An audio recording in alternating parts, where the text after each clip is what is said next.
Welcome my dear students. In today's class we are going to discuss about upthrust. So let us see what is upthrust.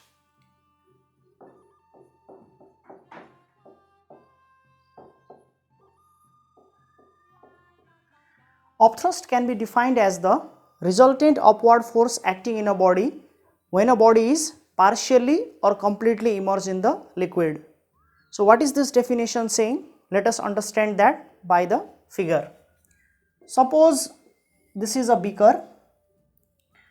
This beaker is filled with liquid.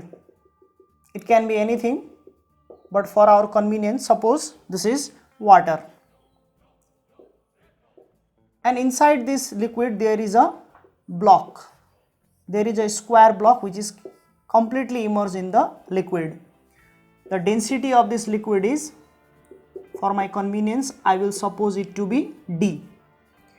Now, if the block is kept inside the water, this surface will experience force in this direction and this surface will experience force in this direction. But you can see both of these forces are equal and opposite. Since both of these forces are equal and opposite, they cancel out each other, as a result of which the block is kept exactly in the middle. Not only that, there is force acting from the downward direction also, and there is force acting from the upward direction also.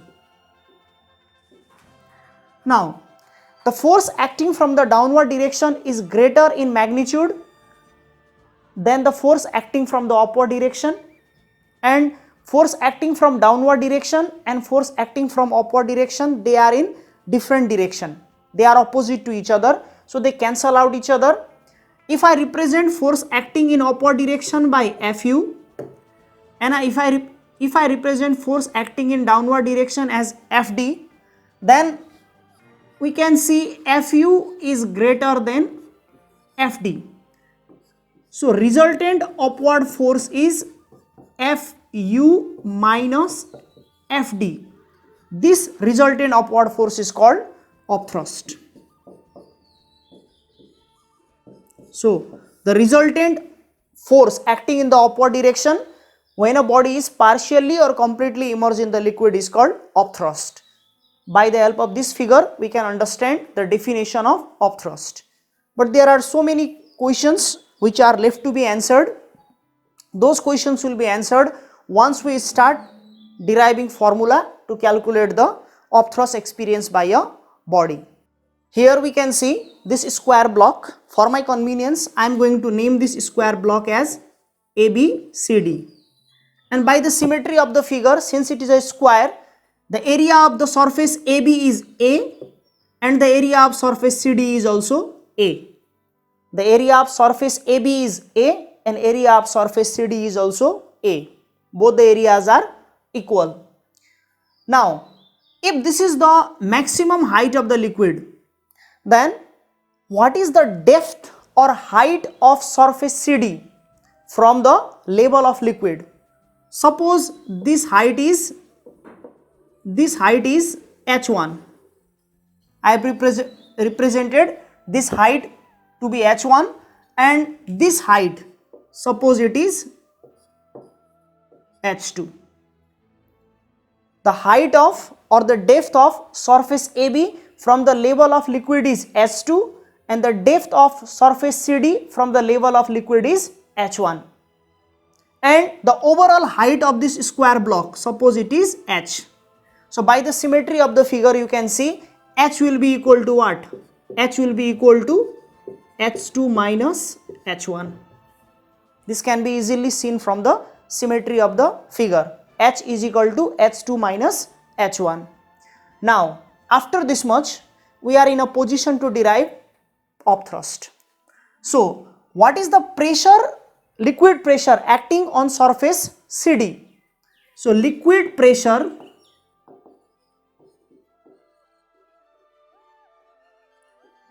on CD, that I will represent as PD because it is acting in downward direction.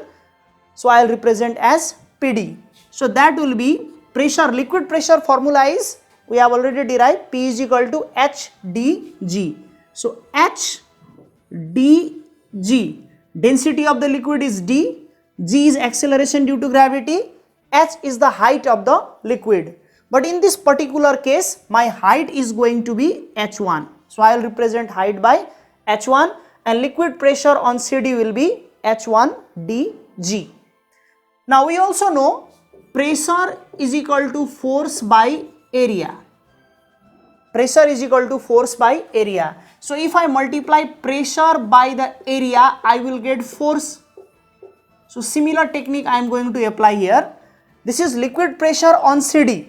So if I multiply this expression by the area of CD, I will get the force acting on CD.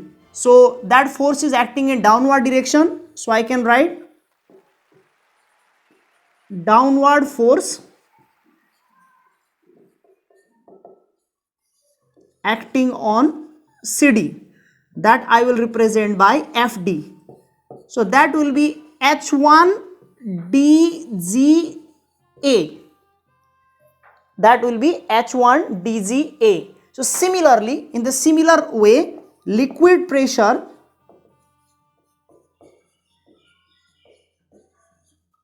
on AB, that I will represent by PU, since it is acting in upward direction. The general formula is H dG. I have told you already, H is the height of the liquid, D is the density of the liquid, G is acceleration due to gravity. But in this particular case, my height is going to be H2. So pressure, liquid pressure on AB will be H2 dG. Now, upward force on AB, that I will represent by Fu, will be H2 dGA. As I have done in the previous case, if I multiply pressure by area, I will get the force acting. So upward force on AB is H2 dGA. So this force is acting in upward direction, this force is acting in downward direction.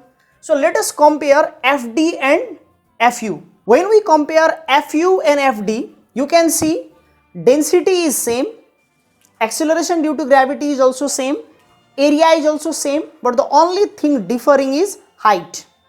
In FD we have H1, in Fu we have H2, and since H2 is greater than H1, it is clear from the figure, H2 is greater than H1, I can say Fu is greater than FD.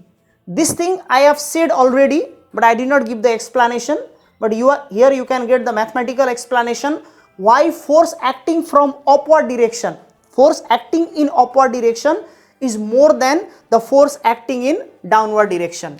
So what is the resultant force going to be? The resultant force is Fu minus Fd. So Fu we already know Fu is H2 dGA and Fd is H1 dGA. So here dGA will come common. Here I have H2 minus H1, and already I told you from the symmetry of the figure we can say H2 minus H1 is H. So this will reduce to dGA H. Now area is multiplied by height. So when area is multiplied by height, that will give volume. So dGV, or let me write it properly, upthrust,